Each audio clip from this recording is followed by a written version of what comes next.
Outriders is a game that seems very confused as to what it wants to be. Does it want to be a tactical cover shooter or a run and gun stylish shooter? Does it want to be funny or serious? Does it want to be good or bad? Hard to answer all of them questions really. So the game begins, Earth is knackered and you are on a colony ship to an alien planet. You get there, weird storm happens, you get injured and put in cryo. You wake up 30 years later to the planet now ravaged by a war between rival human clans. And it's up to you to sort it all out and find out the mysteries of the storm. It's intriguing enough, and I did like some of the characters, but tonally it's all over the place. Sometimes you have characters wisecracking and taking things very unseriously because they're too cool. Other times it's just melodramatic piss. The confusion carries on to Outriders gameplay as well. You have a clunky cover system, and when you get into said cover, after a second an enemy will perfectly throw a grenade at you, forcing you out. And whenever you pop out of cover to take a shot, every enemy will hit you with laser precision accuracy. Okay, so the cover system is useless. Let's try running and gunning. Okay, this is how it's meant to be played, as you have to kill enemies at close range as my class to gain health back. So it's all about being quick and aggressive. It just doesn't feel right though. Movement and aiming feels very Gears of War-esque, and it's at odds with the fast pace of the game. Aiming down sights is clunky, melee has a short cooldown, so if you don't kill an enemy with your hit, then you have to stand there like a lemon for a second. The abilities are good though, and have quite quick cooldowns, even quicker with certain builds. The bullet shield that reflects them back saved me many times. And I did feel like a wrecking machine at points, but even playing as the tanky class with skills placed in max health and armour, I still felt too squishy. God knows what it's like for other classes.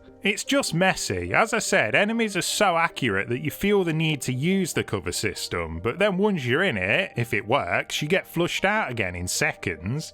And then it's back to being beamed from every angle. Enemies with perfect accuracy always breaks the immersion for me. I like when a few go whizzing by. Easy way to solve, let's let the enemies miss a bit, but do more damage when they do hit. Clearly it's a trick to hide the fact that the AI is shit. And every encounter is the same. You fight a big group of enemies, win, think it's all over, and then the game will spawn some more in to drag it out. And with only 3 abilities to use at a time, unless you're swapping them out constantly, it gets boring quickly. Speaking of, some abilities are very good against enemies with guns and others are very good against melee based enemies, but when you have abilities leaning one way, it's hard to tell what an encounter is going to bring until you get there, in terms of enemies. All these abilities I have that work against gun enemies are going to be pretty poo against this pack of spiders. You have an okay variety of enemies, both of the human and alien variety, but it's stuff you've seen before. Melee lads, sniper lads, heavily armoured shotgun lads, you get it. Where there is a bit of difference though is the bosses. You can interrupt their abilities by using one of your own when they are mid-cast. Don't know why a shotgun directly to the face doesn't have the same effect, but whatever. Some of the combat's annoyances might be alleviated in co-op, as you won't have every enemy gunning for you, but I wouldn't know because the matchmaking is fucked at the time of talking.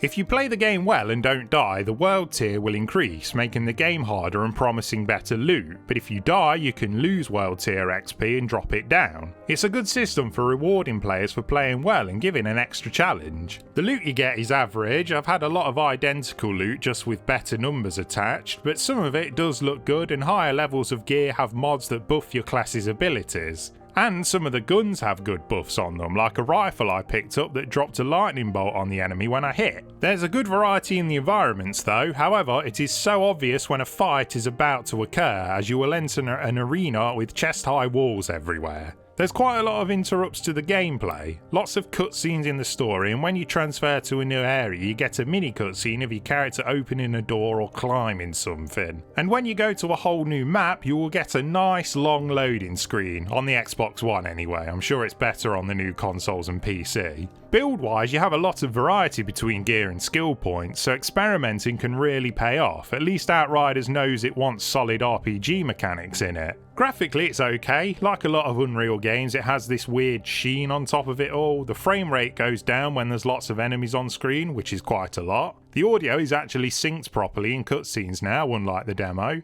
I've seen the voice acting getting a lot of shit, but it's not that bad, it's fine. No one's going to win any awards for it, sure. At the end of the day, I reckon someone very high up involved in the game messed with Outriders. People Can Fly wanted to make a fast-paced run-and-gun shooter, but some suit coked off his tits was like, nah, we need a cover system and make it look and play like a game from the PS3 and 360 era. Focus groups told us they fucking love it. And now we end up with this confused thing. A shame, because Outriders has glimpses of being really bloody good. Maybe with a few patches it will be, but as of now, don't bother. It's on Game Pass though if you want to try it out. See ya. I'm such a mess, I'm lost, I'm no good at this. I'm in love, still in love, still in love with you. Hard as I try, I can't even drink this pain away. Memories of you, twisting my view. I've been a fool.